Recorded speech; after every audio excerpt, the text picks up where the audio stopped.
Welcome to the Sportsman's Voice Roundup, your weekly look at conservation and sporting community news happening across the nation and on the Hill. Thanks for tuning in. This is the TSV Roundup.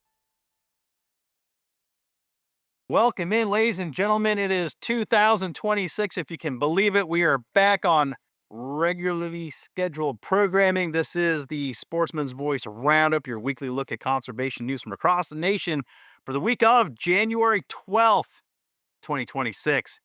We are welcoming in Chris Horton once again. He kicks the year off with a update on rigs to reef, fresh off the Hill from testifying on HR 5745. We're going to bring you all the headlines here right after, but I want to get right to Chris.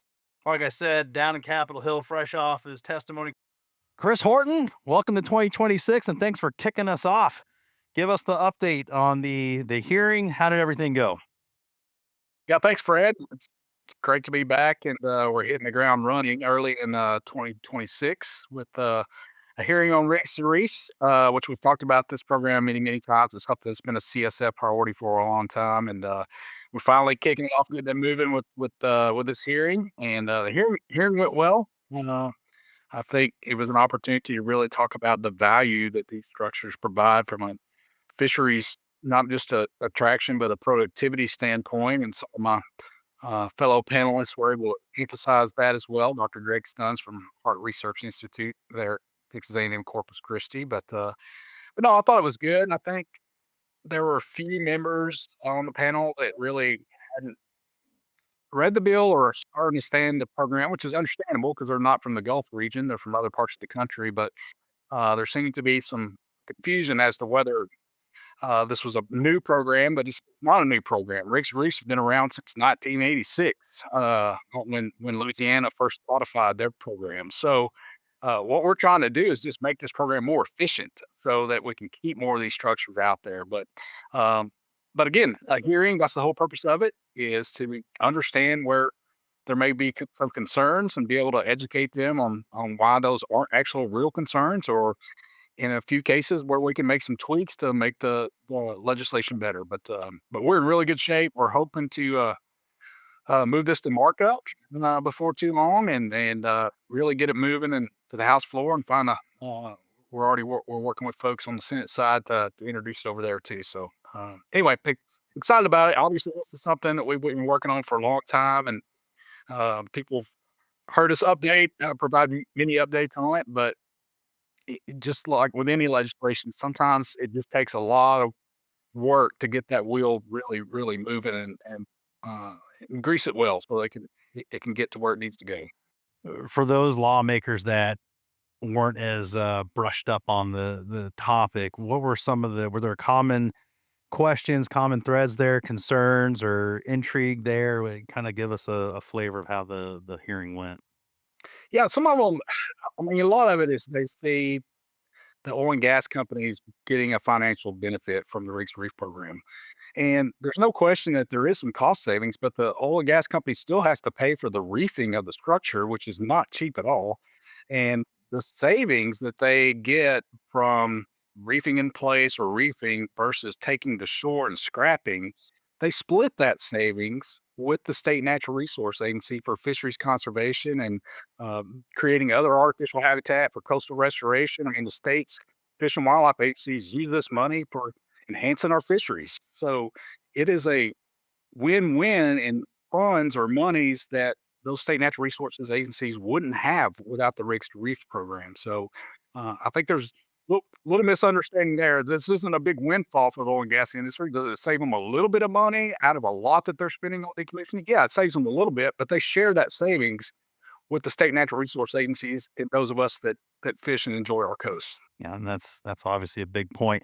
One of the bigger selling points between the conversations we've had over golly days, a year and a half anyway on this program is a recurring issue that people that are not as wonkish on this stuff, when they hear about the results, the biomass that has been created over the years, the ecosystems that would exist nowhere else and do exist nowhere else on the planet, and what would be there should you take this out. I think it's one of the biggest selling points to the general public. I'm wondering, did any of that come up in the hearing? Were lawmakers like, wow, I had no idea this was, all these facts I just laid out were a thing. And did that change hearts and minds, or was there hearts and minds to be changed? Well, I hope so. I know that the chairman entered several studies for the record that really are peer reviewed studies that emphasize the benefit that these platforms provide as far as fish productivity go, and it's the science is there, and being able to enter that in the record and really kind of counter any of these notions that these things may provide habitat in the future. Well, no, they're providing habitat today, and they're worth saving. Hmm. Fantastic. Well, Chris, we appreciate it. I know you're busy down there in the nation's capital with this hearing and certainly other meetings being taken place and doing what you do and leading the way for fisheries policy with CSF and our team and quite frankly the space at large. So thank you for what you do and representing us well and the fisheries and probably doing a whole lot of good there in committee and looking forward to next steps. Well, thanks, Fred. Thanks for allowing me to join you. And yeah, stay tuned. Hopefully, we can get this thing across the finish line. And folks out there, we can certainly use your help and urging your members of Congress to support the Rigs to Reefs bill. All right, very good. You got a rough timeline on when the general public should weigh in or when they should weigh in by? On the House side, hopefully within the next few weeks. Okay, so get on your horse, start writing your letters, make your phone calls. 202 area code switchboard will get you to your folks, and you can enter your comments of approval, and let's keep beautiful reefs in place, and just it's all of our resource. It's not just folks in the Gulf, and folks from Middle America can go down there and have a hell of a time. So we all have a vested interest. Chris, thank you so much for your time. Thanks, Fred. All right, my thanks again to Chris for his time.